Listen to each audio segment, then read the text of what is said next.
When I was my son's age, I had a fucking job.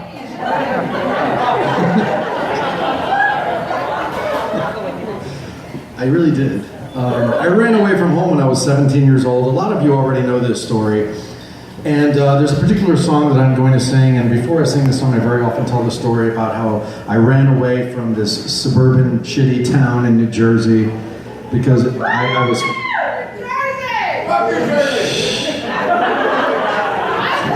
Vomit. Mixed emotions. Yeah. Well, you're here, not there, so that's a plus. You're on the right track. In any case, I often tell the story about how, it's a true story, everybody in this town just hated me. Everything I did was wrong. I thought the word for artist was faggot for the longest time. Because if I was drawing on the, like in the playground, they were like, oh, you're a faggot. I was like, oh, that's what this is? Yes. I'm drawing scenes from Star Wars and Star Trek. I am a faggot. I liked stop motion animation. I made stop motion animated films in my basement. Apparently that's also called being a faggot. I wanted to sleep with Johnny Depp. I guess I'm a faggot. Everybody fucking knows you do not need to be gay to want to fuck Johnny Depp. That's not even gay. Like seriously. If I had sex with Johnny Depp tonight, I wouldn't have to say I'm not straight, I'm bisexual. I would just go, I fucked Johnny fucking Depp! Johnny Depp's like the most beautiful woman ever! It's like the straightest thing you can do. Anyway, that was an aside I wasn't expecting to come out. In any case, I tell this story, and the end of this tragic story, and it's true, is that this town gave me an ultimatum. They kept telling me I should kill myself because I was such a terrible person and nobody liked me. Literally, people told me you should just kill yourself.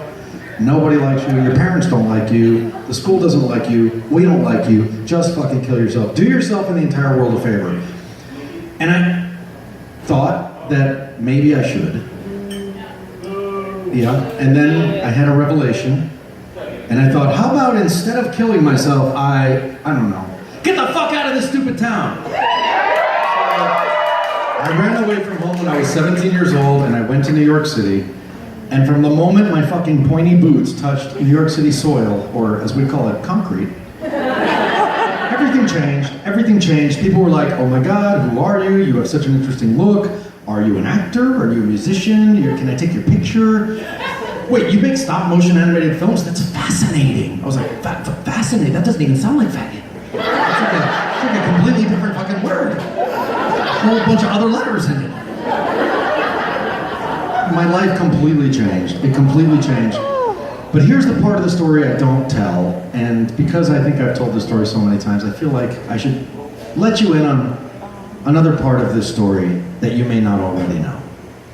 When I was 16, and I was very much getting to that point where I realized everyone hated me and wanted me dead, my girlfriend, who was 17, put a rifle in her mouth and killed herself. She shot herself in the head. And she was the sweetest, brightest person. She was so giving. That was probably the problem. She cared a little too much about everybody else's needs. She was so giving, so loving. And I looked at that scenario and I went, I understand why she did that. I'm probably never going to recover from this, but I get it. She didn't belong on this planet because this planet sucks and it's full of really shitty people. If you don't believe me, read the comments on Yahoo. And I get why she felt she needed to do that, and I should do the same thing. I should follow her. This is a true story. Teen suicide, as you already know, is a very common thing. And I decided I should end my life as well. So I picked a day, and I said, okay, tomorrow I'm going to kill myself. I really am. But then I had an idea. I thought, what if, since it's my last day on Earth, I treat it like it's my last day on Earth. I say what I want to say, I do what I want to do, and I refuse to be bullied or abused or disrespected. So I woke up in the morning and I went to school almost instantly, like fucking clockwork. I was surrounded by the football players who had something to say to me. And I looked at them and I told them exactly what I thought of them. And then I kind of braced myself for impact. You know, I was like, raise shields. And nothing happened. And when I opened, I swear to you, I closed my eyes. And when I opened my eyes, they were all walking away. It was the weirdest thing. And then I went to school, I went to a class where I had a really bad problem with a teacher who was always picking on me in front of everyone. And that teacher said something to me and I told her exactly what I thought of her in front of everyone, and she had no reply. And she sat back down. And then I went home and I walked in the door and my parents instantly went off about how embarrassing it is to be around me. I looked like a homosexual and I dressed like a this and that and the other thing. And I just told them exactly what I thought of them, and they had nothing to say. They just completely backed down. And then I went down to my room to end my life. The creepy little red lit room in the basement. You know, that was my bedroom. And I went down to my bedroom to end my life. And I went, what a fucking great day! Yes! It was like the best last day on earth ever! I just told people exactly what I fucking thought of them. I stood up for myself. I was myself. I didn't have to pretend to be somebody else. And then I said, you know what? All right, listen, I'm not gonna chicken out. I swear to God, I'm still gonna kill myself. But just one more day like that. Just one more day. This is a true story. So I had another day like that. That was 34 years ago. And the reason I'm standing right here, right this very moment, is because that is how I've lived every single day since then. When you decide you're willing to die, suddenly nothing else is as important. Nothing else is as scary. Don't ever live in fear. Don't allow people to bully you. Don't allow people to tell you there's something wrong with you. Fuck those people. Get those people out of your life. You deserve better. Here at home, in this steeple made of chrome, above a city of steel, I've chosen bats over people, 'cause I never did like the way humans made me feel. So we sleep all day and we rise at night, and we spread our wings and take them to the sky.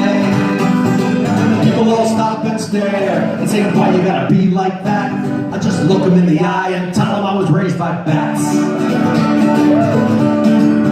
When I was young, I was feeble and it stung. When they pushed me down, I was so hated by these people that I knew I had to do what I could to get out of that town. So I ran away to the sacred place and was taken in by creatures of the night. That's you. People all stop and stare and say, why do you gotta dress like that?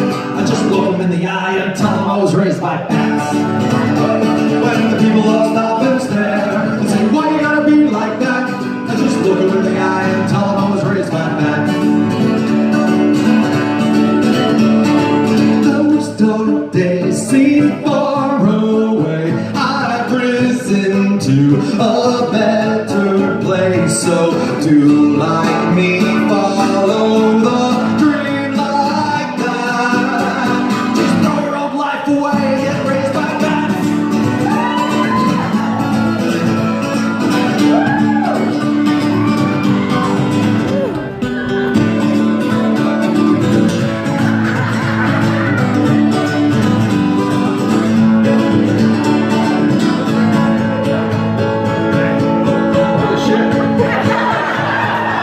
So we sleep all day and we rise at night, and we spread our wings and take into the skies. We do it all on our way, live our lives like that, 'cause there's no one here to fill our heads with lies, like in New Jersey.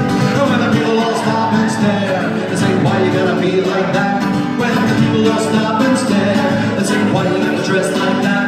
When the people all stop and stare and say, why you gotta be like that? I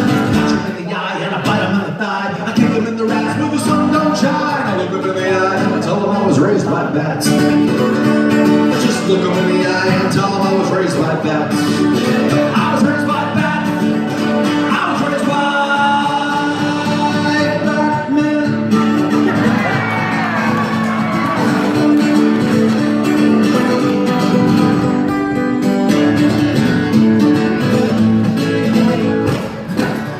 Oh no! Don't go away. But wait, there's more. No. Now you got it. I got it. I believe in you.